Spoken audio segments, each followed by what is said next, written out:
यह कहानी गुजरात के अहमदाबाद की है, जहां रमेश जी हमें बताते हैं कि उनकी पोस्टिंग रेलवे में आरपीएफ के जवान के तौर पर की गई थी और कुछ सालों में उन्होंने अपनी नौकरी में लगभग पूरा भारत ही घूम लिया था। एक दिन उनकी मुलाकात मेरे से हुई और उन्होंने मुझे एक ऐसी बात बताई जिसे सुनकर मैं बहुत ही ज़्यादा दंग रह गया।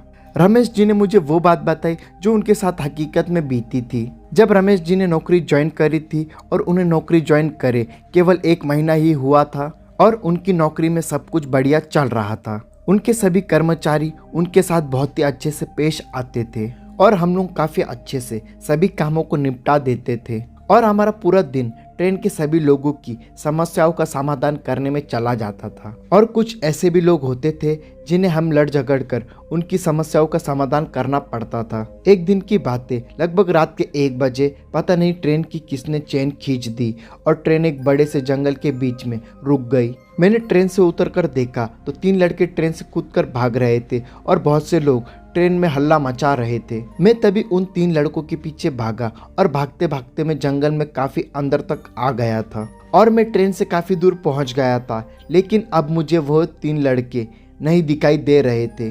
मैंने तुरंत अपने पास रखा हुआ टॉर्च को जलाया और टॉर्च से इधर उधर देखने की कोशिश करने लगा, लेकिन मुझे वहां पर कोई भी नजर नहीं आ रहा था। फिर मैंने देखा कि वहां पर एक झाड़ी थी जहां पर कुछ हलचल हो रही थी और मैं तुरंत ही उस झाड़ी के पास पहुंच गया। झाड़ी के पास पहुंचते ही मैंने देखा कि वहां पर एक लड़का सिर झुकाकर बैठा था। मैंने जैसे ही उसका सिर पकड़ा, उसका पूरा सिर टूटकर मेरे हाथ में आ गया। मैं जोर से चिल्लाने लगा और मैं उसके सिर को वहीं झाड़ी में फेंक कर भागने लगा, लेकिन डर के मारे मैं गलत रास्ते पर भागने लगा और मैं ट्रेन से उल्टे रास्ते पर भागने लगा, क्योंकि रात में जंगल का रास्ता पता ही नहीं चल रहा था और भागते भागते मुझे काफी देर हो गई थी। मैं जैसे ही पीछे मुड़कर देखा तो उस लड़के का सर और धड़ दोनों मेरे पीछे आ रहे थे। अब मैं जोर जोर से भागने लगा।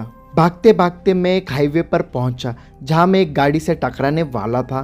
तभी उस गाड़ी से एक आदमी निकलता है और कहता है कि तुम पागल हो क्या? तुम्हें मरने के लिए क्या सिर्फ मेरी ही गाड़ी मिली थी? तभी उस आदमी ने मेरे पीछे पड़े उस लड़के के सर और धड़ को देख लिया और बाद में कहने लगा, यह क्या बला है? जल्दी आओ गाड़ी में। हम दोनों गाड़ी में बैठ गए और उसने गाड़ी बहुत तेजी से भगाना शुरू कर दिया, लेकिन वह सिर और धड़ अभी भी हमारे पीछे आ रहे थे और उस आदमी के एसी वाली गाड़ी में भी मेरे पसीने छूट रहे थे। इसके बाद काफ़ी दूर चलने के बाद हम रुक गए। हमने सोचा कि अब वह सिर और धड़ हमारे पीछे नहीं आ रहे होंगे, लेकिन कुछ ही देर बाद हमें वह सिर और धड़ फिर से दिखाई देने लगे। फिर हमने गाड़ी को और तेज चलाया। कुछ किलोमीटर पहुंचने के बाद अचानक से ही रोड में एक बहुत बड़ा खड्डा हो गया। इसके बाद उस आदमी ने गाड़ी में तुरंत ब्रेक मारा। ब्रेक मारने की वजह से मेरा सर गाड़ी के शीशे पर जा लड़ा, जिस वजह से मेरे सर से बहुत खून निकलना शुरू हो गया और मैं तुरंत ही बेहोश हो गया।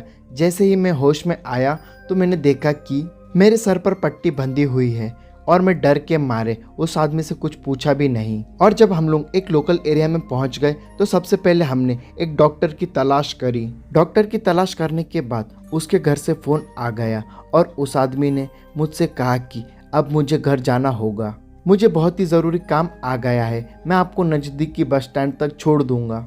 उसने मुझे बस स्टैंड पर छोड़ दिया। उसके बाद उसने मेरा नंबर लिया और चला गया। घर पहुंचने के बाद मैंने 2 दिन बाद अपनी ड्यूटी को ज्वाइन किया और वो रात आज भी मैं नहीं भूल पाता हूँ। उसके बाद बहुत से लोगों के साथ ऐसी घटनाएं घटती रही।